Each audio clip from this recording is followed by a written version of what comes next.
Bienvenidos a un nuevo episodio de Al final de la pantalla, donde hablamos acerca de lo que nos ocupa, preocupa e inspira del cine. Por acá les habla Ismar Guerrero. Y por acá Edgar Roca.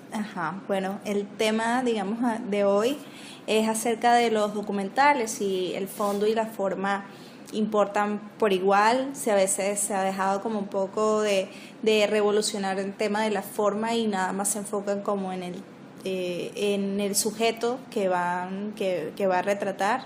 Y bueno, ¿cuáles son algunas de las tendencias actuales que se han ido como perfilando o aquellas, digamos, que son las que mantienen cierta popularidad, ¿no? Yo creo que como todo ha ido evolucionando, la estética documental la siento muy arraigada por momentos a eso que tú mencionas, las cabezas parlantes, a eso que ya ha mutado y que ahora es más como un estilo reporteril y hacia televisión, y ahora pues hay una cosa más cinematográfica, una búsqueda de narrar y de contar con imágenes y no tanto con lo que te digan los entrevistados.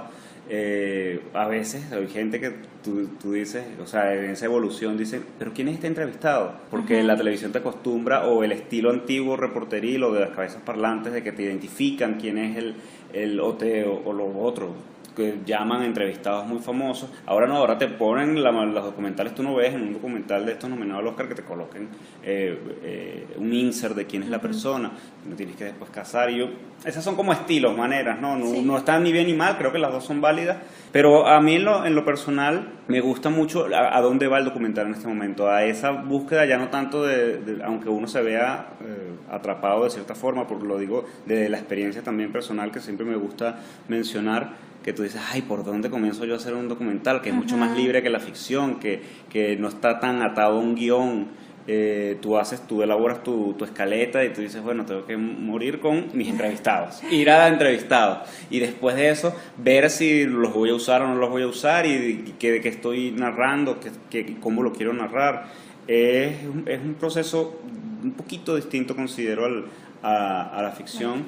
De la actualidad, a mí me gusta mucho de que es con Wim Wenders y Juliano Salgado, sobre el fotógrafo, ese estilo, ¿cómo es? Salt of the Earth, la sal de la tierra. Que además es súper recomendable. Ese documental te muestra el trabajo por varias décadas de Joao Salgado, es el fotógrafo, fotofija, director de fotografía, y en varias partes del mundo, desde unas minas en Brasil hasta el África y esos conflictos, y tú dices, wow, las fotos, la gente que este hombre ha retratado son increíbles, un poco sobre la vida, la obra y la actualidad del hombre también, que es muy interesante. Claro, ¿no? es que ese forma parte como de los documentales que son los documentales que buscan retratar a una personalidad, ¿no? Y yo creo que es diferente cuando el retrato, digamos, viene de qué tan sincero, honesto o presto para la introspección esté el sujeto, ¿no? Abierto, ¿no?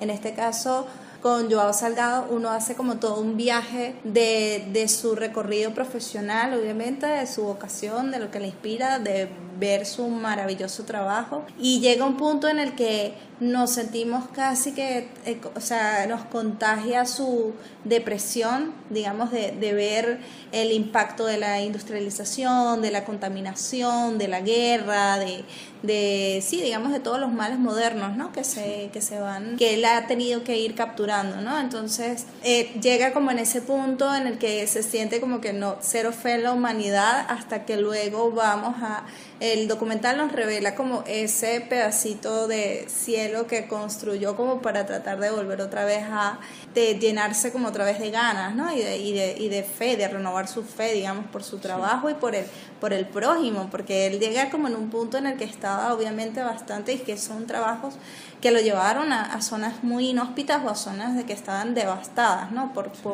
distintos males. Entonces, el costo, él nos muestra el costo que eso tuvo incluso para su propia salud mental, pues el someterse a eso. Eso también es un poco lo que reflejó Faces Places al unirse Agnes Barda con J.R., ¿no? Que a pesar de sus distintos puntos de vista, pero consiguieron como todas esas similitudes o sincronías entre el pensar de cada uno, y ella a pesar de que habían 55 años de diferencia entre uno y el otro, pues ella se mostraba tan joven y tan jovial y como tan llena de energía, igual que él, pues, y presta para unirse a todo eso. Pero eso también implicó de que ella también se hace como un repaso por su carrera, por sus relaciones. Por eso terminamos odiando a Godard de ahora en adelante.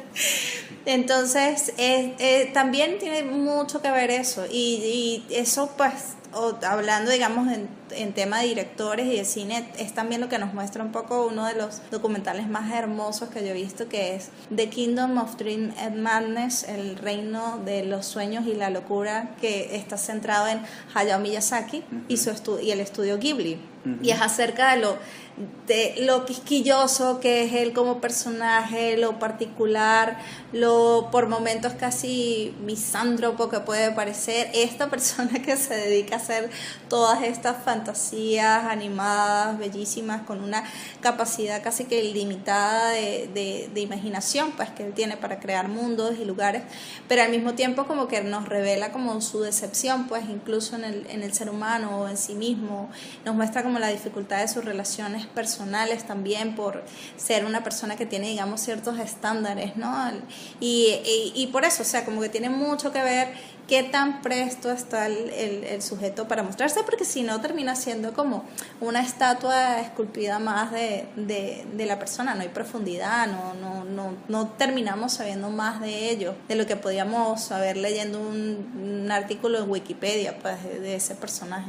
Entonces también creo que es como, ese es el detalle, ¿no? Que el sujeto, digamos, esté abierto a que se permita esa exploración de su carrera, de su persona y de sus relaciones. Fíjate, tú lo mencionas y me quería contar una cosa íntima, pero dudo en hacerlo. Igual, hay documentales en Venezuela, porque creo que una de las cosas que tengo, o de los baches que tengo, es que el documental a mí siempre me llegó por la parte televisiva. O sea, ya obviamente uno está acostumbrado a ver el estilo de National Geographic, o lo que en Vale TV acá te coloca, que son como de la BBC, que algunos realizadores como el mismo Pavel Pawlikowski de Cold War, que está ahora nominado al Oscar, comenzó haciendo ese tipo de documentales para ese canal. Y ese es como el documental que uno sigue sobre temas y personajes en particular, donde tenemos las cabezas parlantes o tenemos el tratamiento del tema basado en fotografías, cosas de footage, material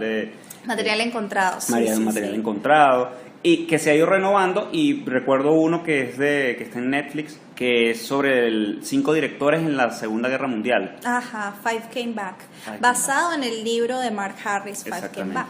Exactamente, donde tratan directores 5 pasados y lo conversan 5 del presente. Entre ellos está Guillermo del Toro, y recuerdo también a Spielberg. Y los otros 3 no los recuerdo ahora mismo. Y de los pasados está Ford, está Capra, Frank Capra, y sus aportes a su país en la Segunda Guerra Mundial y a través del cine. Y son cabezas parlantes y un poco de material footage que metieron de los John Huston, el otro. Stevens, exacto, es el otro. Y William Wilder, son los 5 directores. Esos 5. No, es magistral. Y allí, fíjate, ese es un documental extremadamente político, y por eso es que te mencioné al inicio que quería contar una cosa íntima y lo pienso, porque ese documental a uno le gusta, uno lo sigue, y bueno, te habla de una etapa del mundo, de la historia contemporánea, ¿no? Importante. Y puede que sea tendencioso, pero a uno no le importa, uno lo ve y lo disfruta.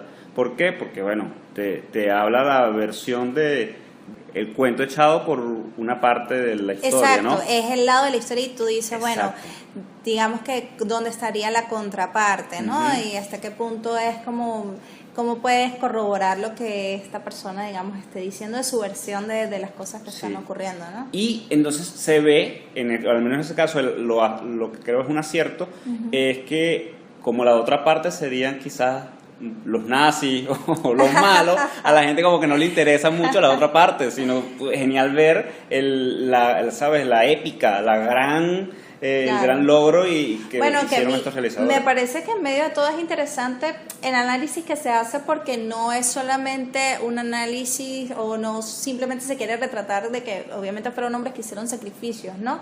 Pero también se pone como la lupa en el tipo de trabajo que hicieron, y me parece interesante en ese caso es que con Frank Capra dicen, él hizo propaganda, y es como que hacen delinean muy bien, ¿no? La diferencia del trabajo que hizo Houston o que hizo Ford a lo que hizo Capra, que digamos que la labor para la que fue reclutado era precisamente para incentivar, y que a veces eso se caía, digamos, en ciertos estereotipos. O sea, creo que no era que salía completamente librado, digamos, del tipo de trabajo que hizo, pues. Bueno, y volviendo a los documentales y al estilo documental, tengo una preocupación con las últimas maneras de ver, narrar. Por ejemplo, a mí no me gustan, en los últimos 3 años que he seguido muy de cerca el Oscar, este grupo de documentales cortos que tienen una nominación. La manera como ellos narran siempre la siento incompleta, porque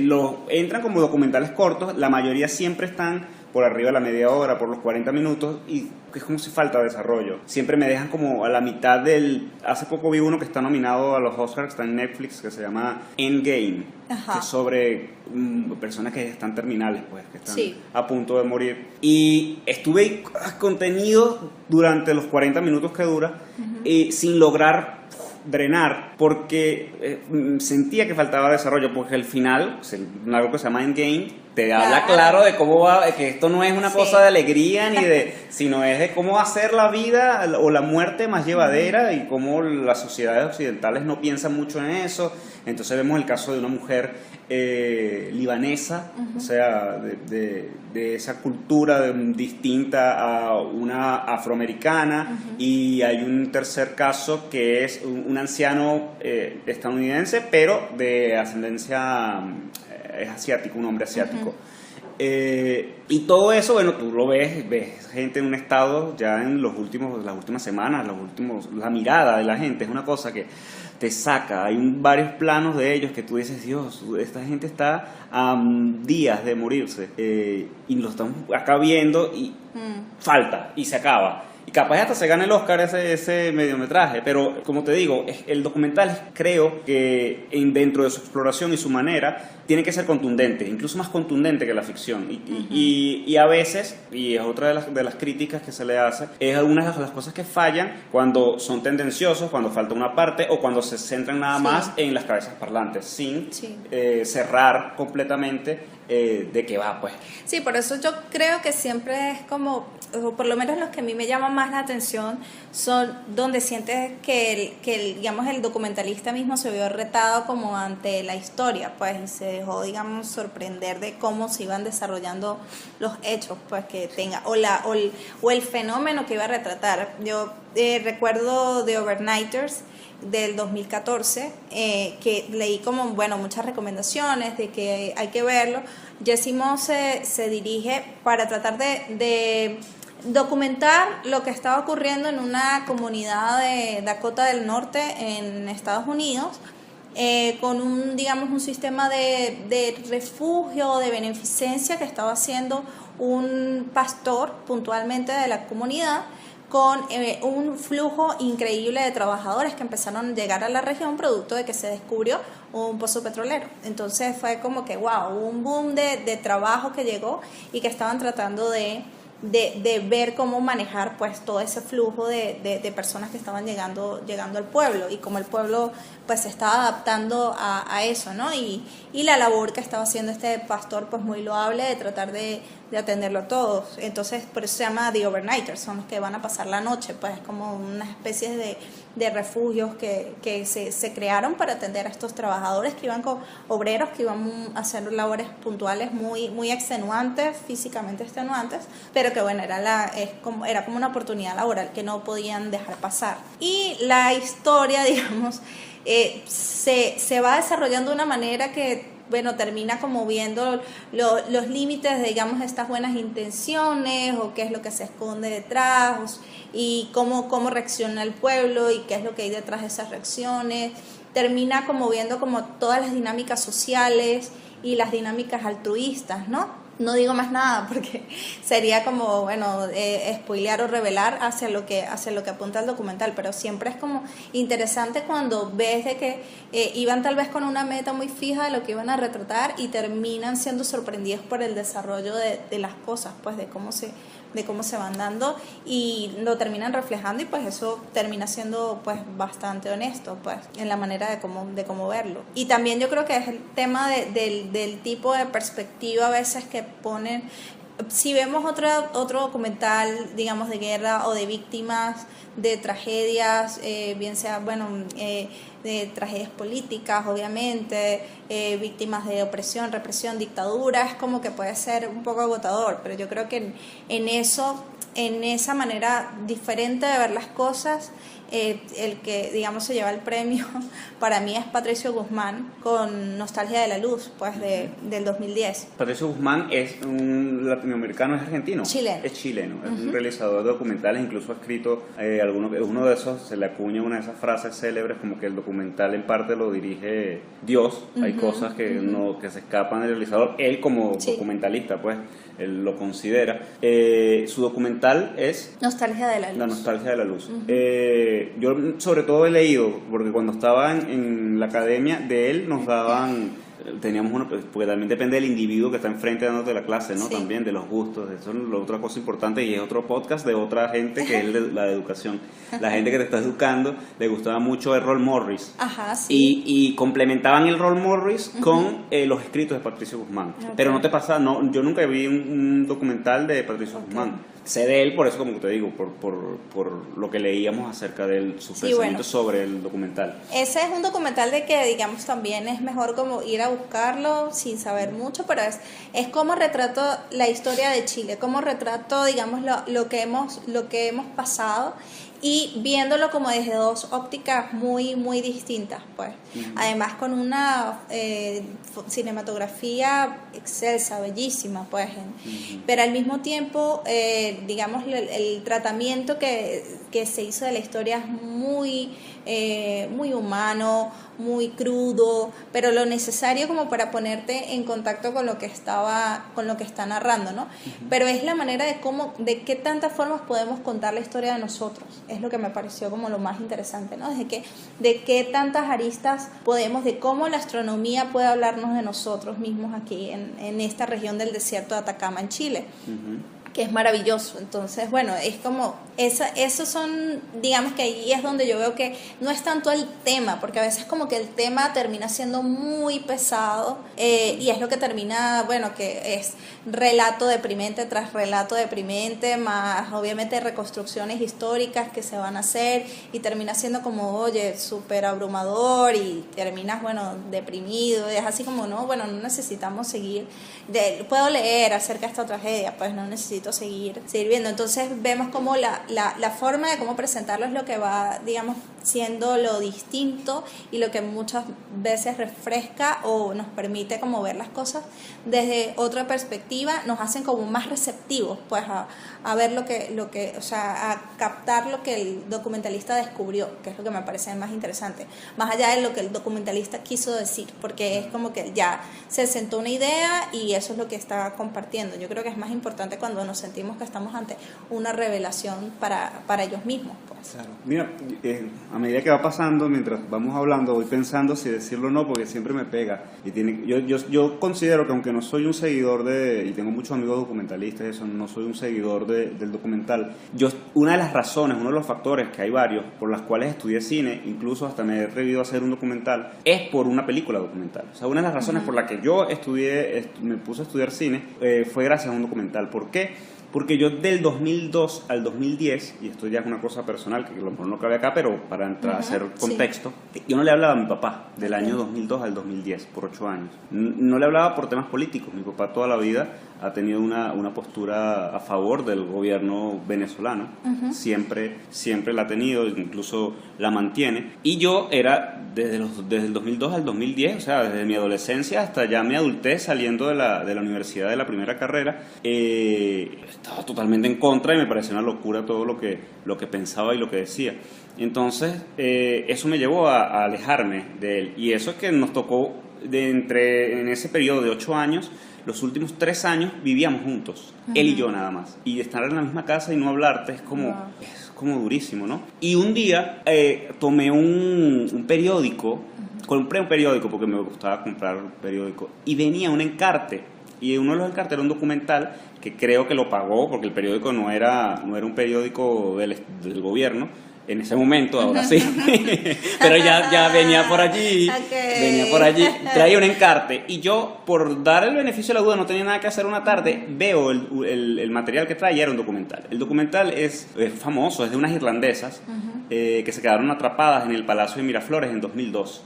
Es La Revolución no será transmitida, se llama. Y a mí todo lo que vi allí, que en mi vida lo había visto por 8 años, te digo, yo no quería saber nada, me impresionó tanto esa versión, que era como ver el lado, no sé si humano, y no voy a decir que de los nazis, pero como de la parte que a mí me parecía grotesca. Pero me parecía humana dentro de todo, y me parecía incluso verdad muchas de las cosas que yo decía, sobre todo analizando 8 años de mi vida, ¿no? Claro. Donde habían pasado otras cosas. No lo vi al momento, lo vi 8 años después. Ya cuando pasó eso, yo era un adolescente de 12, 13 años. Cuando lo vi ya tenía más de 20, 22. Me sentí un poco mal por mí y empezó un proceso, porque eso fue en 2010, lo recuerdo, porque fue cuando empecé como a sanar. Después fui a los Estados Unidos y todo eso cambió mi estructura gracias a lo que ese documental, que incluso lo recomiendo, véanlo. Y después tú ves cómo el documental también tuerce mucho sí, claro.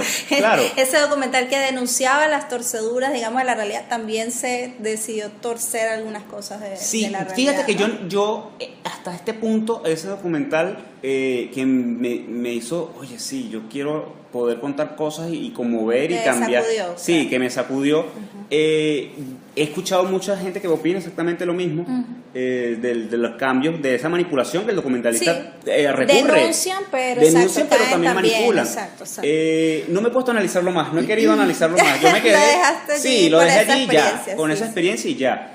Y sí me gustaría más adelante quizás verlo y conversarlo e incluso desmontarlo si cabe, ¿no? Porque es probable. No, bueno, ya lo han hecho, pues. Lo han hecho. Recuerdo, yo tenía unos profesores de dirección cinematográfica que hicieron hasta un evento de desmontaje en la época. Sí.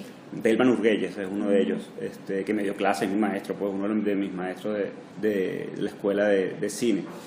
Nunca, como te digo, quise volver al documental, lo dejé hasta allí y seguí mi vida. Ahora tengo una mejor relación con mi papá, pero siempre con esas diferencias que uno puede tener, ¿no? de criterio por razones políticas. Venezuela es un país de mucho cine político. En los 70 hizo mucho cine, incluso el de ficción era político. Hay películas referenciales como Crónica de un latinoamericano, ¿cómo se llama esta película? Crónica de un país subdesarrollado latinoamericano, de Mauricio Wallerstein. Crónica de un subversivo latinoamericano se llama la película. Es una película de ficción. Y en los 70 además hay documentales como En Venezuela es la cosa, está Basta, que es de finales de los 60 más bien, porque Venezuela obviamente tenía la parte universitaria y la parte de los cineastas eran súper de izquierdas, entonces todo su cine es súper político sobre cómo lo social, exactamente, esas cosas que ya ahora es como pasado de moda, como que ya ha corrido tanta agua que se han desmontado incluso muchas de esas tendencias, ¿no? Pero yo recuerdo, por ejemplo, La Ciudad Invisible es uno de Guedes, un documental representativo para Venezuela. Domador, que es durísimo. Es sobre el llano venezolano, y sobre lo cruel que puede ser el hombre, porque es como que el único animal que mata conscientemente. Y en 25 minutos te destroza. Es fortísimo porque... ¿Está en YouTube? ¿Se puede acceder? Sí, a veces lo montan y lo desmontan, porque es como una joya del cine venezolano. Igual que Basta, que es un poquito más fuerte, ese sí lo recomiendo porque es duro, pues. Tiene 3 cosas. Es un poco de arte y ensayo. Toca un poco la guerrilla de la época. En Venezuela hubo guerrilla en los 60, después que entramos en democracia. Entonces es interesante ver como esa dinámica de la Venezuela con guerrilla. Sí. Una morgue, te pasan como la autopsia de un cuerpo de un guerrillero, y te pasan además un manicomio. Hay unas secuencias dentro de un manicomio real. O sea, estar en ese mundo y están todo en blanco y negro.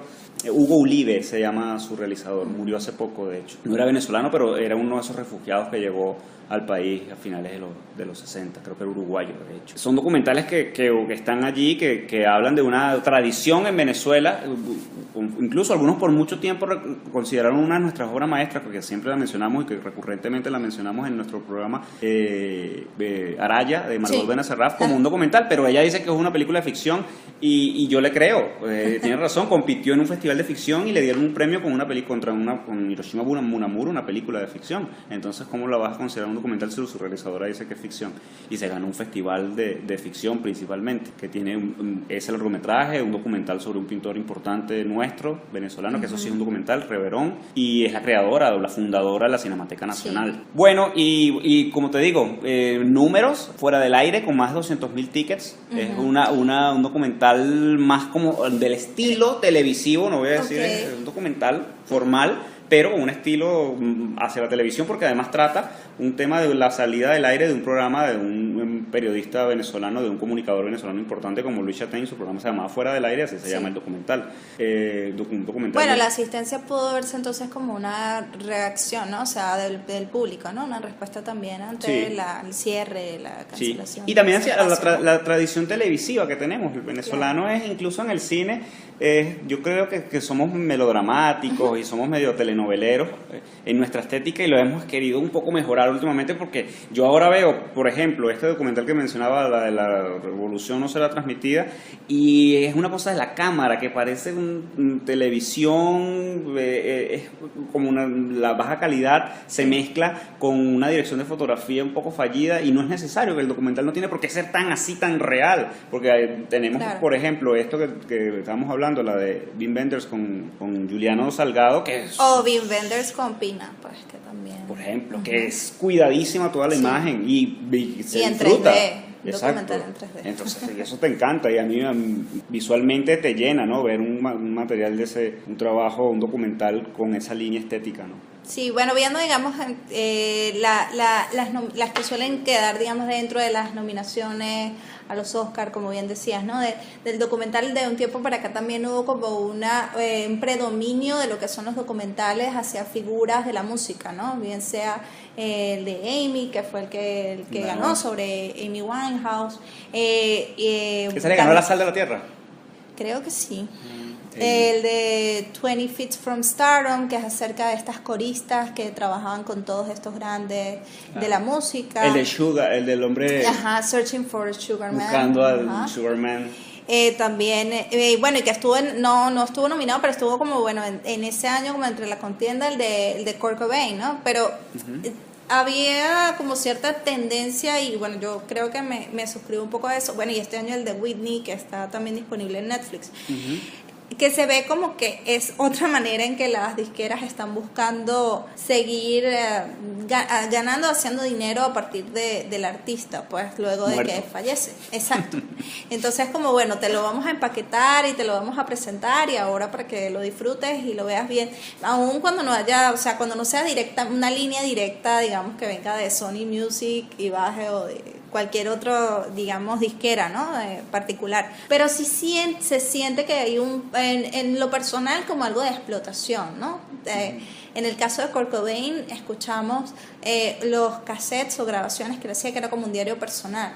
Y yo recuerdo que yo lo estaba viendo, ellos hacen como un trabajo de animación sobre estas grabaciones, y yo decía, wow, me siento realmente que estoy invadiendo la privacidad de alguien, porque las cosas que está diciendo son bastante rudas, son muy fuertes, pero él las está diciendo como una catarsis, pues no para que las escucharan otras personas, claro. A pesar de que tenía el visto bueno, obviamente, de su familia, pues para que se pudiera utilizar, pero yo como espectadora decía, oye, esto no necesariamente me está ilustrando algo que yo necesite saber del artista y de su música y de lo que estaba haciendo, ¿no? En el caso de Amy también se siente un poco eso, bien sea que muchos han visto que la película es como es netamente a partir del material de video recolectado de sus grabaciones, de los videos de paparazzi, de todo, y es precisamente para delinear o mostrar el tema invasivo, ¿no? Que llegó un momento a los medios con ella, con su vida, Lo mismo hicieron con Marlon Brando también. Sí, entonces, bueno, pero es que el de Marlon creo que será como un ejercicio más abierto, ¿no? Pero el de Amy, digamos que al mostrar todo ese nivel, digamos, de supervisión, de la intimidad, de incluso, yo no vi esos videos de los paparazzis porque no sigo, digamos, esa tendencia de consumo de medios, pero aquí me estaban exponiendo al nivel, digamos, invasivo que estuvo y pues sí siento como cierto rechazo y después como cierto cansancio también, porque ya lo veo como que está muy establecido y termina siendo que por el nombre de la figura, por el nombre de la persona, son los que terminan ganando. Entonces es menos es Amy Winehouse y más es menos el trabajo de Asif Kapadia, sino es la idea de honrar a Amy Winehouse, pues, que es lo que se está premiando en ese momento. Y este año lo tenemos nuevamente, bueno, uno de los documentales que no quedó, que fue el de Mr. Rogers, pero también está el de Ruth Bader Ginsburg, que sí está nominado. También causó, digamos, algo de impresión. RBG. El de Robin Williams también en su momento, pero es que de nuevo no son documentales donde sientes como esta capacidad de que te están mostrando algo. Es muy distinto al Faces Places o al Icarus que ganó. Exacto. Icarus. Bueno, Icarus es de esos que mencionaba de cómo los giros de los sucesos terminan sorprendiendo al documentalista, ¿no? O sea, ellos iban haciendo un trabajo sobre los atletas rusos y de pronto, sí. Dios con lo ayudó. que se encontraron, exacto. Sí. Y bueno, y se fueron con esa corriente. Entonces, bueno, es interesante eso, pero son esas tendencias hacia donde uno ve que como que apunta y hacia donde uno como que, pues, digamos, considera que hay cosas que digamos, son mucho más provechosas, digamos, dentro del documental o de ese tema de que si bien es algo periodístico, obviamente, pero también entra las técnicas cinematográficas, pues, que entran a trabajar allí, ¿no? Y la manera de cómo contar una historia y cómo narrarla a través de lo real. Remito y, bueno, hago mención porque ya hemos hablado al respecto, pero también referentes son Shirkers, obviamente, acerca del documentalista hablándose de sí mismo, ¿no? Y Stories We Tell, que bueno, Jorge Gordillo en el episodio de la memoria pues también nos habló de cómo la documentalista en este caso Sarah Polley, pues hablando de su propia familia y de cómo interpela pues los hechos que ocurrieron, ¿no? A través de una serie de trabajo visual que ella está haciendo ahí. Y bueno, y acerca de perspectivas, pues yo creo que uno de los mejores en tema de hasta dónde llega nuestra empatía es el bus 174 de José Padilla del 2002. Que es acerca, bueno, del secuestro de un autobús en Río de Janeiro por parte de un grupo de chicos delincuentes, y solamente el retrato de lo que fueron esas exhaustivas horas, angustiantes horas, terroríficas horas, y lo que fue todo ese proceso te da un documental, pero es muy interesante ver cómo ellos se van más allá del suceso para entonces narrarnos de aquellos a los que estamos viendo como victimarios, de qué es todo lo que hay detrás de esas personas, pues, y nos revela pues un sistema completo que está fracasando y que está fallando, pues, todo en instituciones que están completamente corrompidas, que no están haciendo su trabajo. Entonces es como desde algo muy puntual, que es este suceso en el que prácticamente podríamos ya delinear, estos son los malos, estos son los buenos, y esto es lo que está pasando, y esto es lo que no debería pasar, pero lo empuja mucho más para mostrarnos y para decir, no, es que todos somos somos tuercas de un gran engranaje, y si ese engranaje no está funcionando como debe ser, pues inevitablemente tragedias como estas son las que ocurren, pues.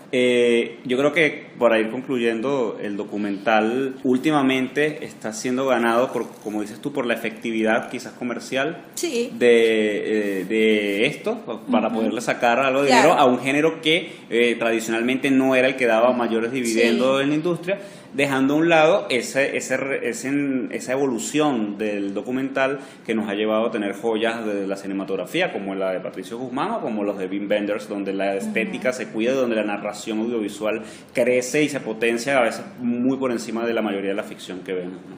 Entonces, estamos ya cerrando. Sí, bueno, muchas gracias.